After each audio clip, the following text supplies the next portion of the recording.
ಅಂಬೇಡ್ಕರ್ ಇದರಲ್ಲಿ ಸಾಲ ಕೊಡಕ್ಕೆ, ವ್ಯಾಪಾರ ಮಾಡಕ್ಕೆ,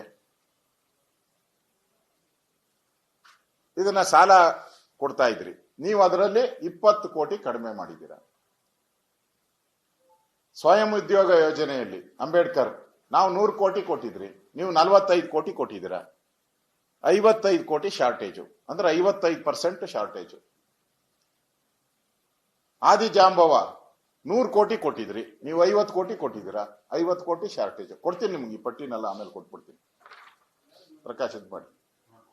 ಬೋವಿ ನಿಗಮದಲ್ಲಿ 95 ಕೋಟಿ ಕೊಟ್ಟಿದ್ರಿ, ನೀವು 55 ಕೋಟಿ ಕೊಟ್ಟಿದ್ದೀರಾ. 40 ಕೋಟಿ ಶಾರ್ಟೇಜು. ವಿಶ್ವಕರ್ಮ ಅಭಿವೃದ್ಧಿ ನಿಗಮ 25 ಕೋಟಿ ಕೊಟ್ಟಿದ್ರಿ, ನೀವು 13 ಕೋಟಿ ಕೊಟ್ಟಿದ್ದೀರಾ. 12 ಕೋಟಿ ಶಾರ್ಟೇಜು. ಸಂಗೊಳ್ಳಿ ರಾಯಣ್ಣ 106 ಕೋಟಿ, ಅದರಲ್ಲಿ ನೀವು ಕೊಟ್ಟಿರೋದು 50 ಕೋಟಿ. ನಿಜಗುಣ ಅಂಬಿಗರ ಚೌಡೆಯ ಅಭಿವೃದ್ಧಿ ನಿಗಮ 25 ಕೋಟಿ ನಾವು ಕೊಟ್ಟಿದ್ದು, ನೀವು 5 ಕೋಟಿ ಇಳಿಸ್ಬಿಟ್ರಿ ಅದನ್ನ. ಉಪ್ಪಾರ ಅಭಿವೃದ್ಧಿ ನಿಗಮ 15 ಕೋಟಿ ಕೊಟ್ಟಿದ್ರಿ, ನೀವು 8 ಕೋಟಿ ಕೊಟ್ಟಿದ್ದೀರಾ.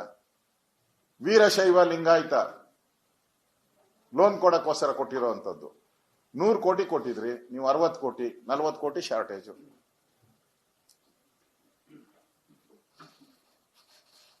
ಅದೇ ರೀತಿ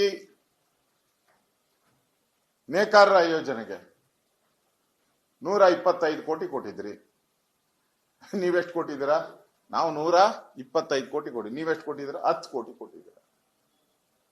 ಅಂದ್ರೆ ನೇಕಾರರು ಇರ್ಬೋದು, ಬೋವಿ ಅಭಿವೃದ್ಧಿ ನಿಗಮ, ಆದಿಜಾಂಬವಂತ, ಅಂಬೇಡ್ಕರ್, ವಿಶ್ವಕರ್ಮ, ವೀರಶೈವ, ಇವರೆಲ್ಲ ಯಾರಿದ್ರು ಆ ಸಮುದಾಯಗಳಲ್ಲಿ, ಆ ಜಾತಿಗಳಲ್ಲಿ ಲೋನ್ ಕೊಟ್ಟು ಅವ್ರನ್ನ ಒಂದು ಸಣ್ಣ ಪೆಟ್ಟಿ ಅಂಗಡಿ ಇಟ್ಕೊಳಕ್ಕೆ, ಆಟೋ ತಗೊಳಕ್ಕೆ, ಮ್ಯಾಕ್ಸಿ ಕ್ಯಾಬ್ಗಳು ತಗೊಳಕ್ಕೆ ಅವ್ರಿಗೆ ಲೋನ್ ಕೊಡ್ತಾ ಇದ್ರಿ. ಯಾವಾಗ ಈಗ ಲೋನ್ ಕಳೆದ 2 ವರ್ಷದಿಂದ ಹೋಯ್ತು, ನಿಮ್ಗೂ ಗೊತ್ತಿದೆ ಯಾವುದು, 187 ಕೋಟಿ ವಾಲ್ಮೀಕಿ ನಿಗಮದ್ದು ಫ್ರೀಸ್ ಆಗೋಯ್ತದು. 187 ಕೋಟಿ ಯಾರಿಗ ಹೋಗ್ಬೇಕಾಯ್ತು? ವಾಲ್ಮೀಕಿ ಜನಾಂಗದ ಲೋನ್ ಹೋಗ್ಬೇಕಾಯ್ತು. ಅದೆಲ್ಲ ಬಡವರಿಗೆ, ಪೆಟ್ಟಿ ಅಂಗಡಿ ಇಟ್ಕೊಂಡವ್ರಿಗೆ, ಅದಕ್ಕೆ ಇದಕ್ಕೆ ಲೋನ್ಗೆ ಹೋಗ್ಬೇಕಾ, ಫ್ರೀಸ್ ಆಗೋಯ್ತು ಅದು 187 ಕೋಟಿ. ಮುಖ್ಯಮಂತ್ರಿ ಕೊಟ್ಟೇ ಇಲ್ಲ, ಒಂದು ನಯಾ ಪೈಸಾನು ಕೊಟ್ಟಿಲ್ಲ, ಸೀಸ್ ಆಗ್ಬಿಟ್ಟಿದೆ. ಫ್ರೀಸ್ ಆಗೋವಾಗ ಅದು ಕೋರ್ಟಲ್ಲಿ ಇದೆ. ಈಗ ಆ 187 ಕೋಟಿ ಶಾರ್ಟೇಜು ಈಗ ಮೈಕ್ರೋ ಫೈನಾನ್ಸ್ಗೆ ಹೋದ್ರೆ ಎಲ್ಲರೂ ಟೋಟಲ್ ಅವಾಗ ಏನಾಯ್ತು, ಟೋಟಲ್ ಹೇಳ್ತೀನಿ, 1699 ಕೋಟಿ ಕೊಡ್ಬೇಕಾಗಿತ್ತು.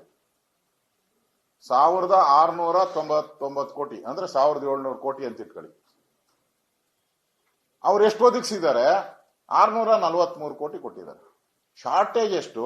1055.49, 1055 ಕೋಟಿ ಶಾರ್ಟೇಜು.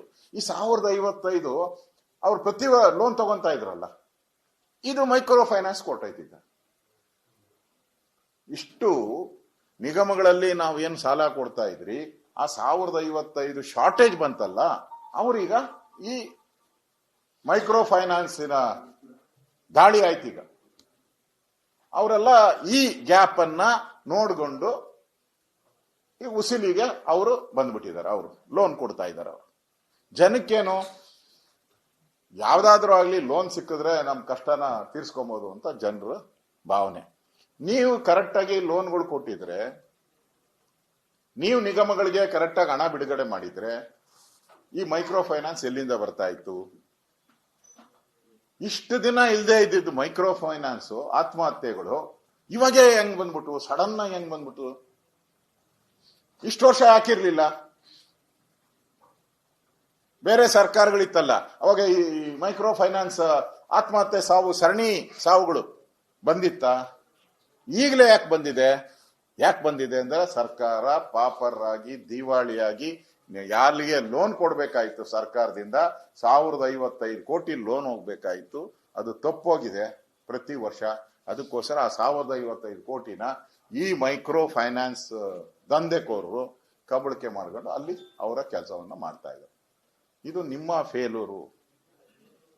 ನೀವು ಮಾಡಿರೋಂತ ಪಾಪಕ್ಕೋಸ್ಕರ ಇವತ್ತು ಈ ಆತ್ಮಹತ್ಯೆಗಳು ಆಗ್ತಾ ಇದೆ.